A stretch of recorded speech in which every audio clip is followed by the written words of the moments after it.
Hi everyone, this is Dre, an IT consultant from Draegan Consulting, and welcome to today's video. I wanted to try to find a topic that was both helpful and relevant given the sort of space that the industry is in right now with the COVID-19 virus and just some of the challenges that we're experiencing. I didn't want to put something out there that wasn't going to be helpful, but I also didn't want to sort of muddy the waters with anything. So what I came up with was a little bit of an overview on how to communicate urgent changes to our end users. So with that, let's get started. So in certain instances and certain times throughout the course of our careers, there are going to be times when it's necessary to communicate rapid changes to our end users. And those changes can be changes that are to the IT systems themselves. They can also be directly related to workflows and a change in process. And they may be associated with an event that has occurred and a repair that needs to take place, or they can also be associated with sort of a rapid regulatory change or a response to an evolving situation. So in this context, most of the examples I'll give will be in relation to an evolving situation, which is the COVID-19 virus. So when we're communicating urgent or rapid changes to our organizations, they're a little bit different than our regular change management communication process. So urgent changes often require very rapid adoption. So there is a reduced time between the notification of the change and the first time you're letting them know that something's going to be different and the time you actually need the implementation to take place. So there is usually an sort of a rapid uptake that's necessary. So the information needs to be disseminated in such a way that it is consumed by the reader and understood very quickly. So you don't have the same opportunities you would with a regular change to communicate multiple times, sort of in depth over a period, or to necessarily get everybody in a room and do a deep dive training session on something. So they tend to be very rapid, very high level, very focused and to the point. And information may also evolve during the rollout of the changes that would necessitate necessitate more real-time messaging, so something that is sequential, and there's a bit of differences with each time. So that's also something that's a little bit different than we may usually do. So when we're communicating something or when we're drafting communication that is for a rapid type change or a quick implementation change, there's a few message elements that we want to make sure that we include.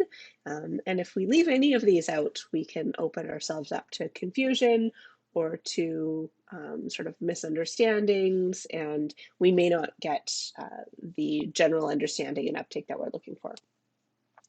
So I'll talk a little bit more about each of these in detail on the following slides, but for now it's to identify the audience, discuss the background, provide details, identify your reasoning, talk about your timeline, and to provide contact information. So those are the 6 elements that you'll need to include.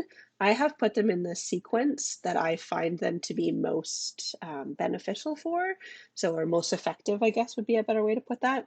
So this isn't necessarily the sequence that everyone has to communicate them in. I've just found over the course of my career, this tends to be the sequence that works the best for me, my clients, as well as the organizations that I've worked for. So first up, we're talking about message audience. In times when there's a lot of change going on or when things are rapidly evolving in particular, there's a lot of messaging that's coming out. You don't want your change notification to be ignored, to be filtered off, or to just get skipped altogether. So you want to make sure at the very beginning you're clearly identifying who the message applies to.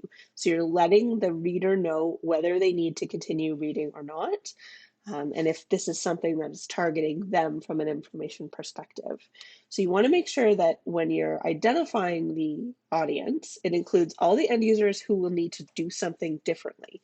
That includes anyone who's going to be performing new actions, as well as anyone who needs to reference information that was obtained from the new actions. So if something's going to be found in a different spot, located in a different sequence from a flow perspective or from a timing perspective, You'll need to include them as well as any other relevant parties, administrators, tech support, sort of data analytics groups, that type of stuff. You'll need to make sure all of them are included, but that you do identify it to be as narrow and effective as you can. You don't want to just send every single message out and make it applicable to every single person in the organization if that's not actually the case. So the next thing that you want to do is you want to provide a bit of background information for the change and for the messaging. So a brief description of the context so that the rest of the message, which is very succinct and to the point, actually makes sense, and the user places it in context before they read the details. So you want them to have their mindset focused on the area that you're going to be referencing right up front. So you don't want to have them be forced to read through things and try to think, well, is this for me? I don't know what we're talking about. I don't know, where do I do that? When do I do that? You want it to be very succinct. So in this particular example, I'm going to use capturing travel history. So if we use capturing travel history as our example, we need to communicate background information that it is going to apply to all the system intake points. So our ED admits, our direct inpatients, clinics, some of our urgent care centers. So we want to communicate that the background topic is travel history, and the intake point, for example, is going to be anywhere patients can enter into our system. And that we also want to communicate from a background perspective that the change, what level the change is. Is this a change to an existing process, or is this a net new change? So this is also very important from a background, so they can start focusing on understanding how the change applies to them and what they need to adjust.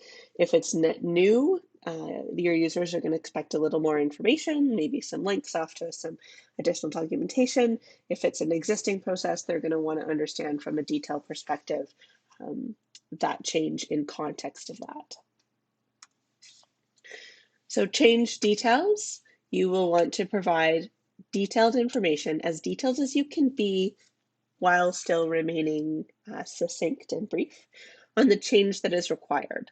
So you want to make sure that the language is clear, that it is relevant for the audience. So if the change is something that is very clinical in nature or is very focused on patient-centric activities, you want to make sure that that's communicated to the audience appropriately and that it's not overly technical, doesn't have a lot of computer sort of jargon and speak attached to it.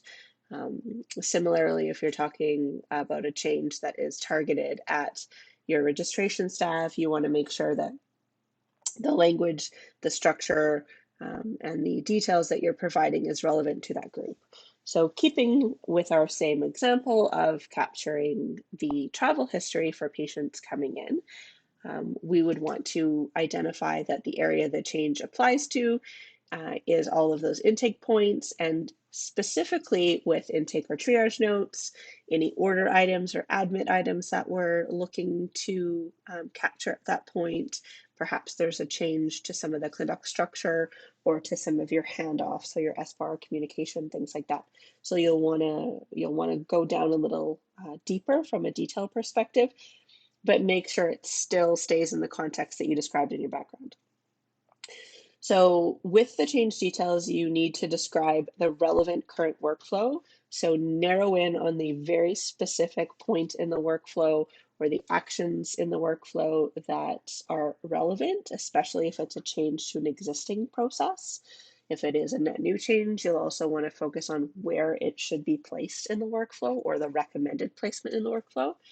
And then you'll want to provide details on exactly what is going to be different. So what is going to change between how it happens when they're reading this to how it's going to happen when the change is implemented. You want to be as specific as you can. Again, you want to make sure that you are very focused in the communication and that it's targeted for the group. But that they're not going to have to sort of do a lot of digging. There's not going to be a lot of huge communication around it. And you may not have an opportunity depending on your timeframes. You may, but you may not have a lot of opportunity to provide sort of in-depth rollout training or to have very large pieces of information go out. So that's why you want to hone in on the exact details. So step-by-steps, bullet lists, flow diagrams, image paths, things like that are very helpful. If there is document names that they would be familiar with, or order item names, call those out exactly. So that type of stuff you'll want to include in the change details. Next up, you would want to provide a reason for the change. So now that they know exactly what the background is, who it applies to, what specifically is going to change, the next piece of information that you'll want to communicate is, why is the change happening? Is the purpose of the change to improve care? Is it to reduce risk? Is it to improve the safety, either for staff or for patients or for families? Is it to resolve an issue or something that is broken? Is it a repair, or is it a combination of all of these? And it can be a combination. It doesn't have to narrow in on one, but it's helpful to provide a reason for change so that there's a better understanding of why the urgency is actually there and why the actions are being taken as they are. The reason that I typically put the reason for change after the details and not before is I find if you put too much information on the background and too much detail ahead of what's actually different, you tend to get some individuals that skim through and lose some of the detailed information. So you just want enough background to give them a context, and then you want to focus on the details. They can always go back and reread something that they've already read, but you don't want them to gloss over it by putting too much up front and having too many words up there. So the reason for change is important and it is very helpful, but it is something that is, I find, a little bit more effective if it follows the details. So the other piece of information that you'll want to include in this reason is why it needs to be done now.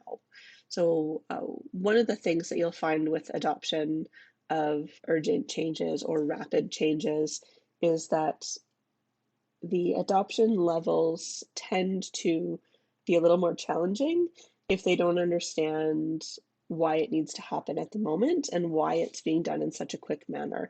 If there's a feeling at all on the end user's part that it's only being done because someone forgot to plan or because someone forgot to mention it, it can bring forward some frustration. So you want to make sure that you're communicating as openly and honestly as you can why this needs to be done urgently.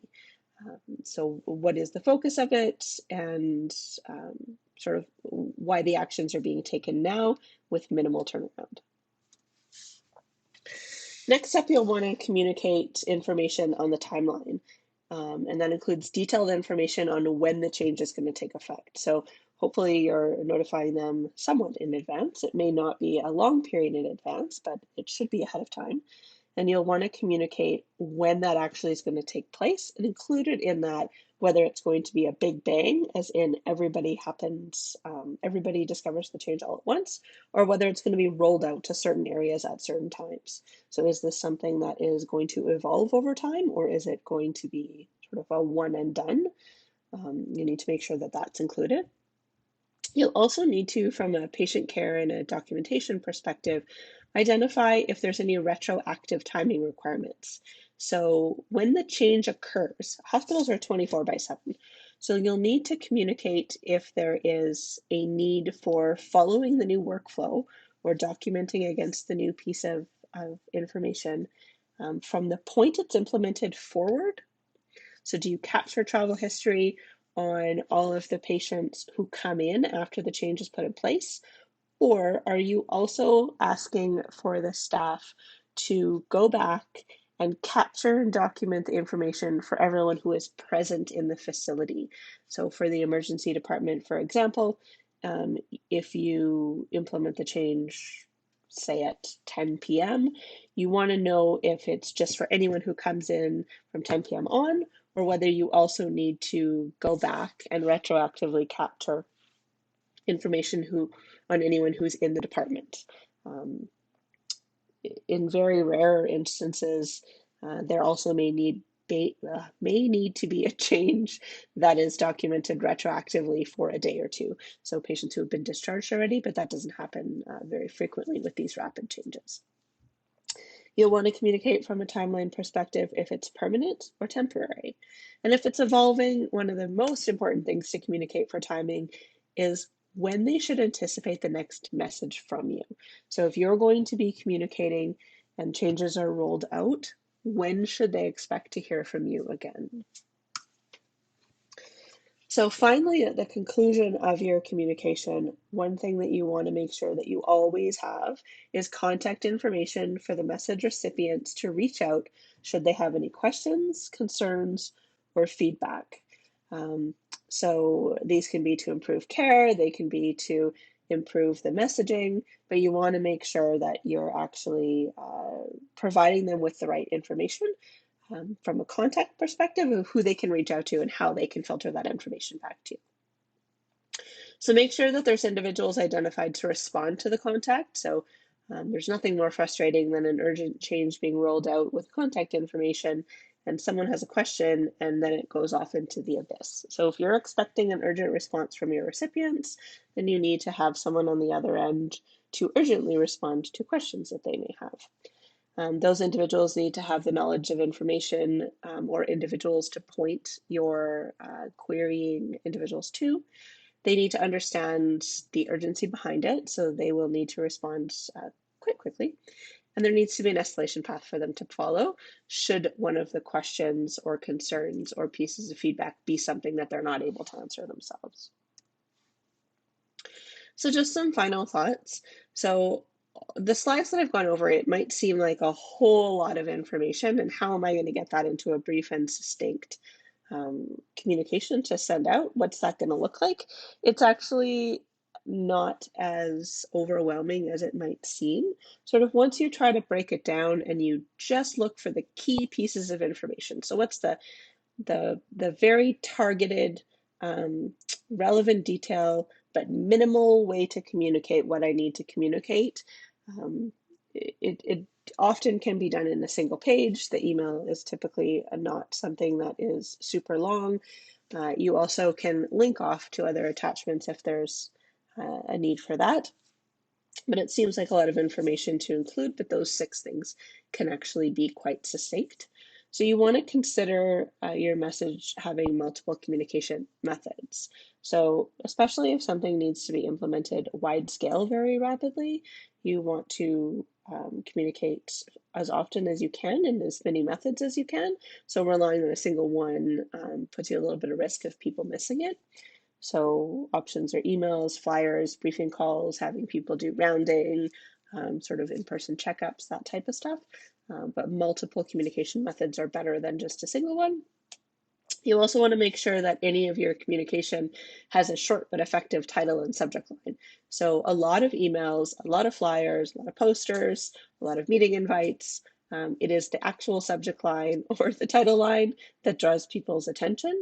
So that is what they're looking for to trigger them to open or to continue. You want to make sure that that is something that is going to grab their attention appropriately and that it is going to provide enough detail that sort of drives them to continue consuming the information. So for example, a subject line of attention clinicians or attention nurses, attention providers, urgent change for X. You might want to put the date time in there if that is something that you determine. You will want to, over time, if this isn't something you already have in place, look for a consistent urgent message subject line so they can pull them out quicker. Hopefully they don't come very often, but if you find one that is a good structure, then I would recommend sticking with that structure over time. It has more open rates. And then you also want to make sure that you're embracing the concept of transparency. Be open to feedback. So communicating things in a rapid manner can be taken a couple different ways. There can be pieces of information that you thought were included that somehow got missed. and they may just be the structure of the flyer that went out, where it was placed on the document. Something was bolded that didn't seem like it needed to be bolded, and something that was very important to the user sort of got lost in the wording. So you'll want to make sure that you're embracing the concept of transparency and feedback throughout these, especially if they're evolving communications. So last but not least, you'll want to reserve urgent change messaging for only those instances where the notification period is short and implementation is going to be very rapid. There is absolutely a need for communicating general changes efficiently and effectively, and we can go into that in a future video, in a future post. There's more structure that we can put around things. There's more context that can go behind stuff. But for these urgent ones, you want to make sure that they're not being sort of rapidly sent out or quick turnaround expectations all the time, that they're only used when absolutely necessary. And your end users will appreciate that a lot. And they will also learn to sort of ingest the information that they see in those urgent changes a lot easier and have that dialogue be a lot more transparent. So that's all I have for this week. If you like what you see, feel free to subscribe and join me again next week when we have another topic. All right, have a great day. Bye.